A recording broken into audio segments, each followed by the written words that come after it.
Hey, Clemson family, welcome to the third episode of the Supreme Alway podcast. We have been doing a lot of growing the last few days. I really appreciate your support. We want to be your source for analysis of the Tigers in 2022. So it's great to see people giving us a listen on several different platforms. We are now on YouTube. We've also set up a homepage, clemsonkickoff.com, and hopefully we're going to continue to earn your loyalty as we keep getting better at this. I'm Bill Zimmerman, and today we are going to get into Clemson's strong defensive ends group for 2022. Just how good are they and just how deep are they? We're also going to start our season previews with Georgia Tech, and we will also take just a short look at the Big Ten, adding a couple of teams, what's going to happen with them down the road, what's going to happen with the SEC down the road. But Daniel, why don't you clue us in on what we're going to open with? Yeah, Clemson with another addition to its 2023 class, and this is another addition to the offensive line. Zechariah Owens, a young man from Eagles Landing Christian Academy here in the state of Georgia, where I live. He's the number 169 prospect and the number 16 tackle, according to the 24/7 composite. So big guy, big, strong young man. He's 6'5", 6'5.5", 365 pounds. He calls himself Flapjack on Twitter, so that can't be a bad thing, right, for an offensive lineman. He's the first commitment of July, maybe a couple more this week. We'll find out. He's the 12th commitment, or the 13th commitment since the start of June, and now he's the 16th in the class now. So that great June that we saw has just continued into July, and can't wait to see what Zechariah does and what he brings to this offensive line and what Thomas Austin has up his sleeve for the rest of this class. Yeah, you talk about him calling himself Flapjack. I sure saw a lot of pancake tweets out there, a lot of GIFs, a lot of little videos, and playing on that theme. And to me, offensive line especially, but we talked about this earlier, even the class overall, like it's about the strength in that group overall. You look at Ian Reed, you look at Harris Sewell, and now you look at Zechariah Owens, and you don't see bust in any of them, but the offensive line group in particular across the country, not at Clemson necessarily, tends to have a higher bust rate. And you hate that word, but when you gather in numbers, and you and I have talked about this before, we always want to see more offensive linemen in each class, and to have 3 already in the fold as commits looks pretty good so far. And that to me builds a lot of hope. They had good talent last year in Colin Sadler and Blake Miller, but it was a small group. So hopefully this is off to a start. They may still get a 4th. I don't want to get into names and projections and who's saying what about which player,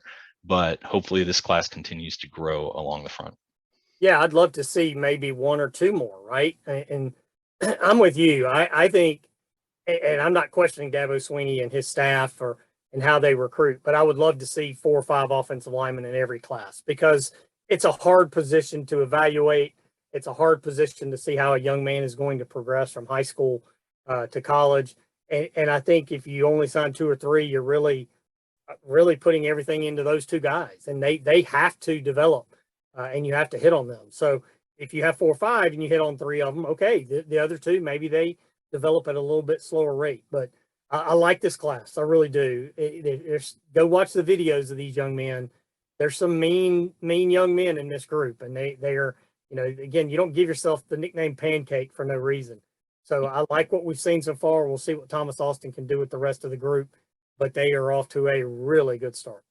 Yep. And let's flip across the trenches over to the defensive side of the ball, and also flip over to guys who are on the roster and playing next year. And we're going to talk about defensive ends. And this is another group, just like the tackles, where you look at those 2 starters and Myles Murphy and Xavier Thomas, you know what you have in those guys. And even among the reserves, I think KJ Henry took a big step up last year, really learned how to close out plays, really learned how to seal down tackles for loss, but also did a better job of setting the edge.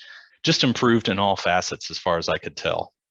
Yeah, I thought KJ had a good year, and I thought Xavier really had a good year. I was really excited to see his progress, because he's had kind of an up and down career. His freshman year, when he played with that Christian Wilkins group, 15, 20 snaps a game, he was outstanding. And then injuries and other things, and it almost felt like he plateaued a little bit.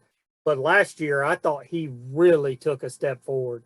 on that one end, and love to see him coming back. I thought that was a big get for Clemson, because if he doesn't come back, that hurts the depth. You just talked about the depth, but now having him back starting, and you've got a guy like KJ Henry and Justin Maskell, those four are really strong, and then you've got some more depth behind them as well.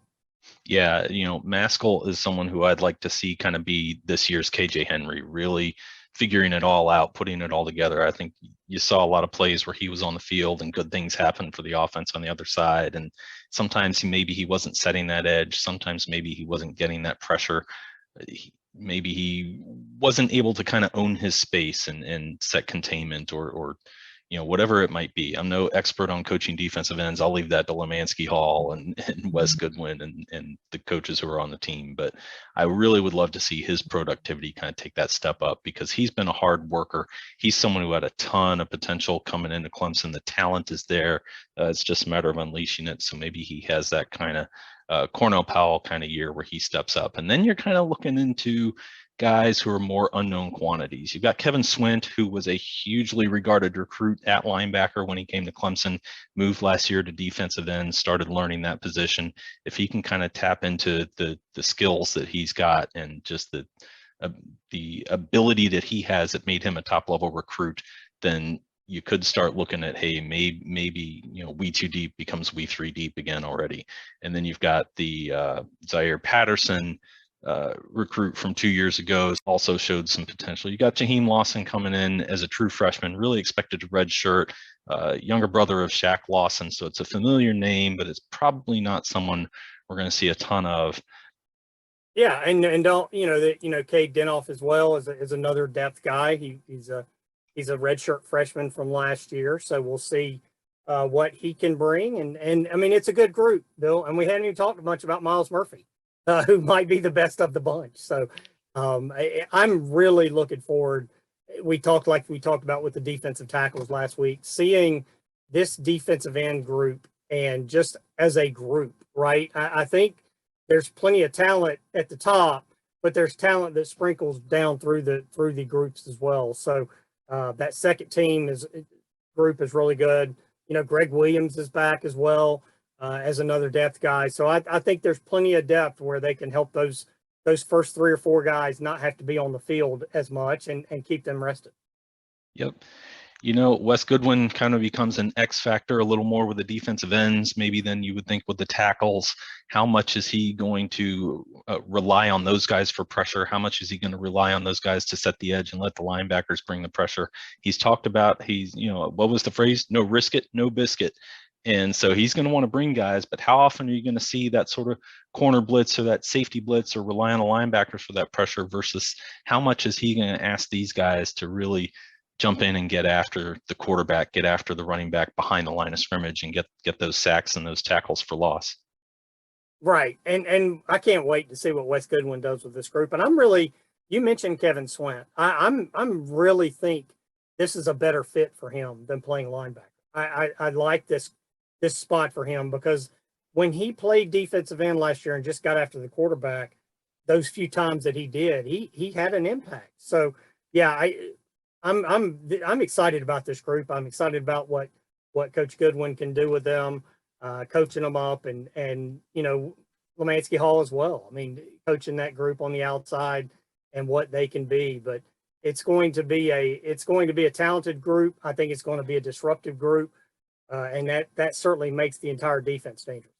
Yeah, and I do want to talk more about Myles Murphy, because this is a guy who has every bit the possibility of being a first-round pick and a high first-round pick as Brian Brzee does. This is someone who is one of the national, I think it's called Pro Football Focus, is the group that rates him the highest defensive end against the run. It really grades out well there. But if he can kind of, once again, just get that extra quarter step, maybe it's even less than a half step they need, it's that quarter step to more sacks of the quarterback, because he hasn't been that kind of Cleveland Ferrell sack master kind of guy. If he gets in the first round, the way he's been playing, it's going to be on kind of being overall, all around, really solid defensive end with a ton of athletic ability. But if he can start to pad those sack numbers a little more this season, boy, the sky is the limit. So he's going to be one of those defensive leaders for Clemson.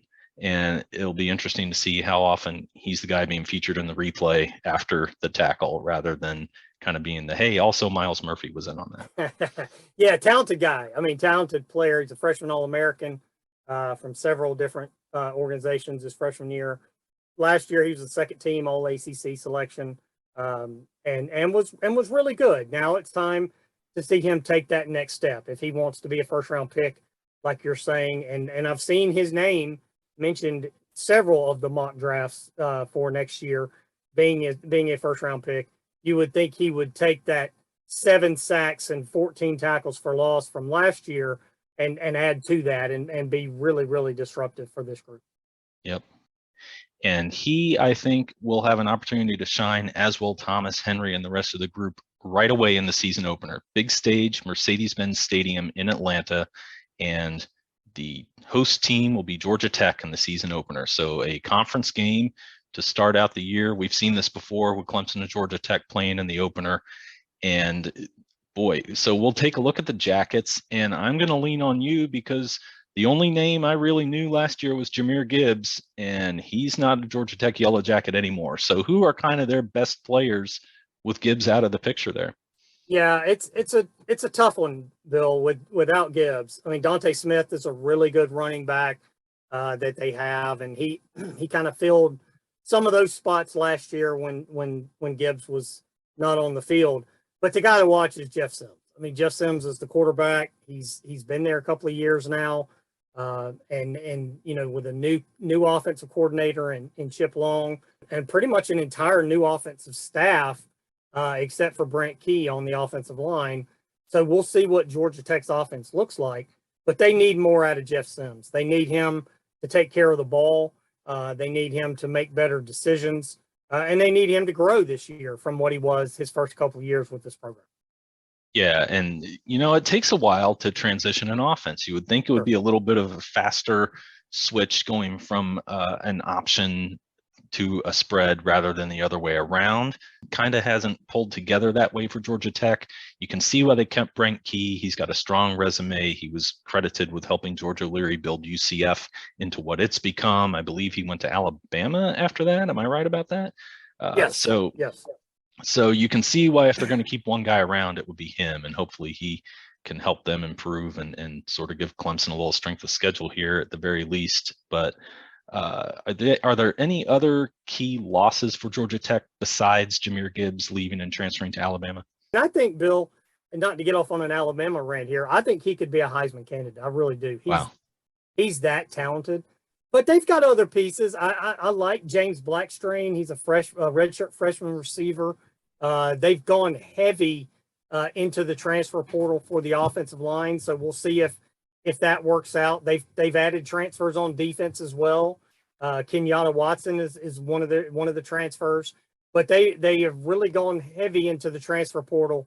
We'll see if that works out for them. But there's so many unknowns when you go 3-9, or when you win 3 games your first 3 years, and your head coach may be on the hot seat here, and you have an entire new offensive staff without other than Brent Key.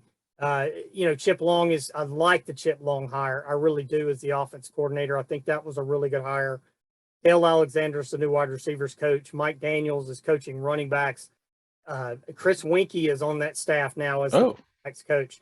So I like what they've done with the staff. They just have to get it done this year, I think, or there could be, another coaching change. And you hate to see that for a coach who's only been there. This will be his 4th year. You mentioned a couple of things there. One, that they went 3-9, and I'll ask you a question about that in a minute. But first, you mentioned that transfer portal, and there's a familiar face, Tyson Pumachan, who started the year last year as DJ Uyunglele's backup. Of course, he was coming back from injury. They didn't really want to have to turn to him early in the season, but he was the guy ahead of Hunter Helms and Billy Wiles. And just when he did get on the field for Clemson last year, as past years, he just kind of didn't show the promise that he'd brought to Clemson as a recruit out of the state of Connecticut. So can he develop for Georgia Tech and find that form that Dabo Swinney and Tony Elliott and Brandon Streeter thought that he had? Maybe, I guess. He just he just did not throw the ball well, right? I mean, Yeah. when he ran the ball, he was fine, and he came in the Pitt game and gave the team a little bit of a spark, but it was all mostly, not all, but mostly on the ground. And he has to develop as a passer. I don't see him beating out Jeff Sims unless Sims just really regresses, gets hurt. Maybe Tyson can get on the field, but I just don't see him beating out Jeff Sims unless he really improves or Jeff Sims takes huge steps back. The other thing I want to get into, you mentioned Georgia Tech going 3-9, but that was no easy feat getting the win over Georgia Tech last year. And how did a team with such a bad record end up playing Clemson closer than we could have imagined? Yeah, I think that says a lot more about Clemson's offense Okay. than Georgia Tech. I watched that game. I've watched it a couple of times. I went back and watched it again last week as I've rewatched all the games to go through and get ready for this season. And that offense for Clemson was just not good. And that's the Lightning game too, where there was the long lightning delay. I was at that game, and there was, about a 2-hour delay for that game. And, the Clemson defense played okay, didn't play great, or at least up to its standard. It did, it didn't give up a bunch of points or anything like that. It wasn't that, but the offense just, it was kind of the story of last year, Bill. The Clemson offense kept teams in the game. We saw it with Boston College. We saw it with Syracuse. We saw it with this Georgia Tech team, Florida State, Louisville. Although the Louisville game was a little bit more high scoring, Clemson had chances to pull away from some of these teams, and it didn't do it. So I can see that if Clemson plays better offensively, this game won't be close. Coming up in that opener at Mercedes-Benz. That gives me some hope. Yeah, I think the interior offensive line, by all indications, from all reports, is going to be improved over what it was last year, especially if they can just find some stability in there, right? They had how many guys playing center at various times last year? Hopefully the downfield receiver blocking is going to sort itself out as it did toward the end of the year last year. Once they realized Uiagalelei really couldn't be a run threat, whether that was the coaches protecting him without much of a backup, or whether that was just him, not showing that ability to do that, they brought in a 2-back set. They adjusted mid-season, and so they've got that under their belt a little bit. That's something that they weren't doing against Tech that they could this year. Shining a light on the Jackets. If they've got a bunch of transfers, week 1 is when you want to get to a team like that, right? So hopefully the Tigers are going to move the ball as you would expect them to. Hopefully they will shut down that spread offense at Georgia Tech once again and get the year off to a much better start. And then, maybe even have the luxury of working on a few things the way you expect that they'll be able to work on a few things against Furman and maybe also Louisiana Tech. Yeah, and I would imagine there'll be a big Clemson contingent there as well. I mean, that game being played at Bobby Dodd Stadium, there's always a lot of orange in that stadium, and now they're going to play it in a bigger stadium.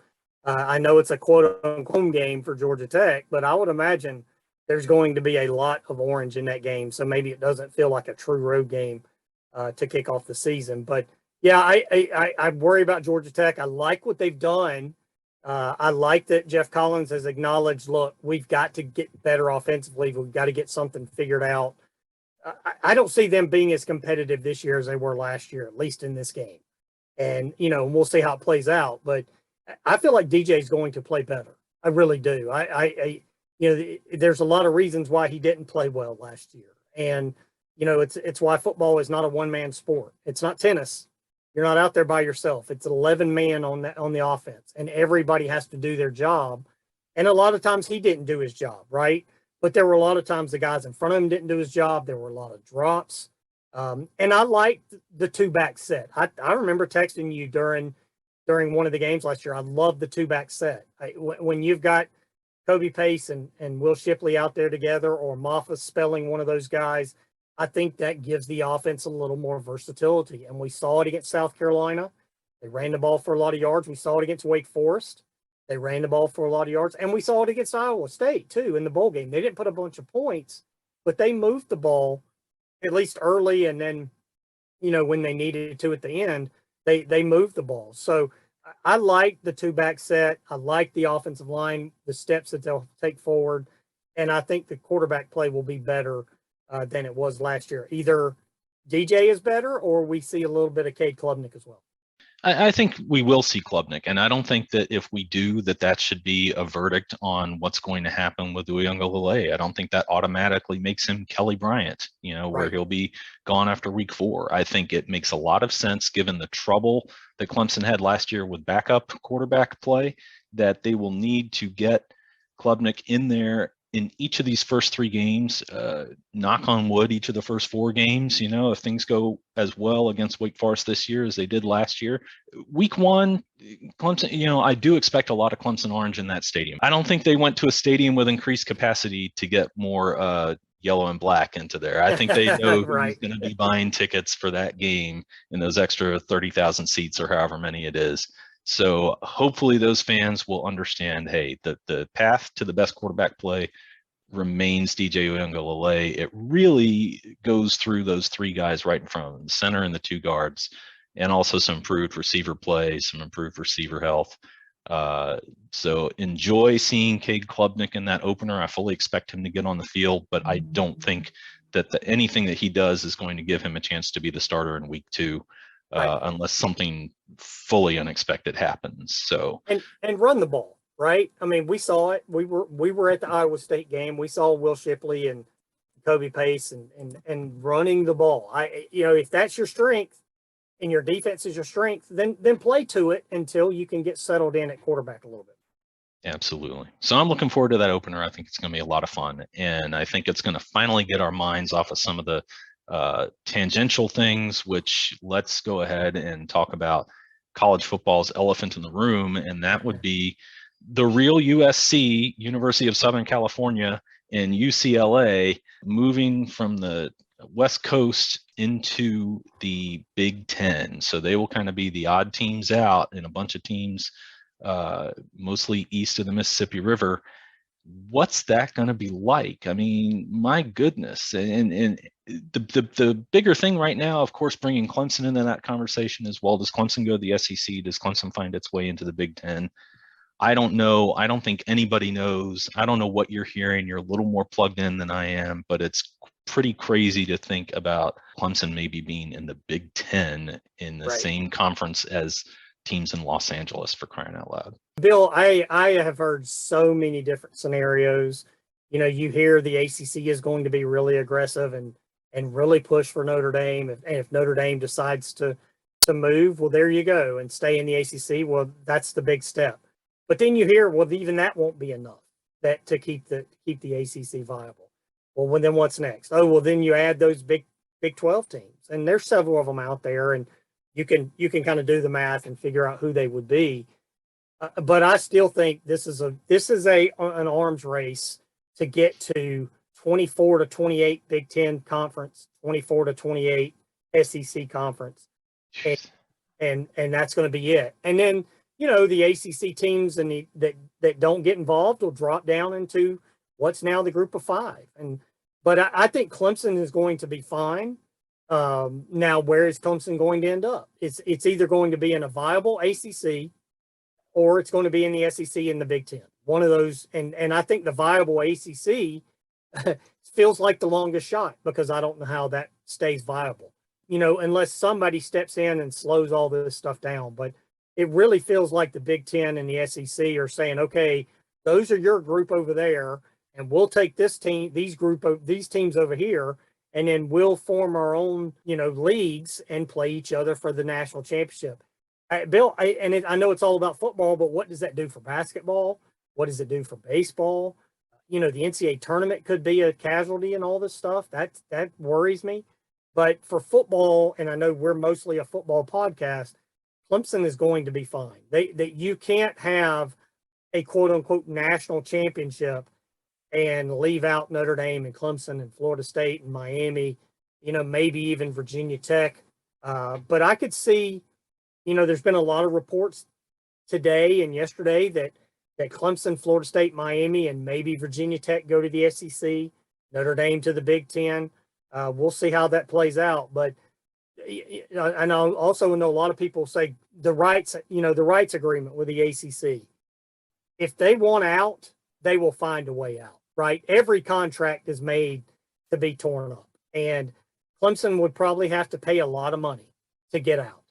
But if you can make a lot more money in the SEC or the Big Ten and the ACC is not going to be viable, you have to do that. You just have to. You have to keep your program and your athletic department viable. And I saw somebody point this out. It might have been Andy Staples on for us at the Athletic.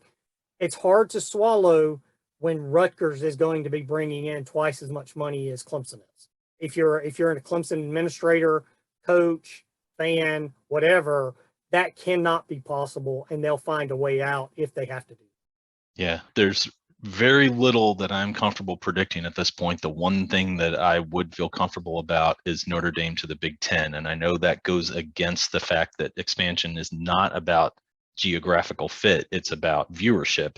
But Notre Dame really brings both. I don't think Notre Dame views itself as a Southeastern Conference school. And I don't think Notre Dame can look at the media deal with the ACC and the media deal with the Big Ten and whatever media deal it's going to get as an independent potentially and see any choice out of those four but the Big Ten. So, I'm not trying to be, you heard it here first. I'm not trying to say it's a lock, but it sure just seems like the one thing that I'm comfortable predicting at this point. And hopefully Clemson's future will be strong no matter what conference it's in, no matter the strength of that conference.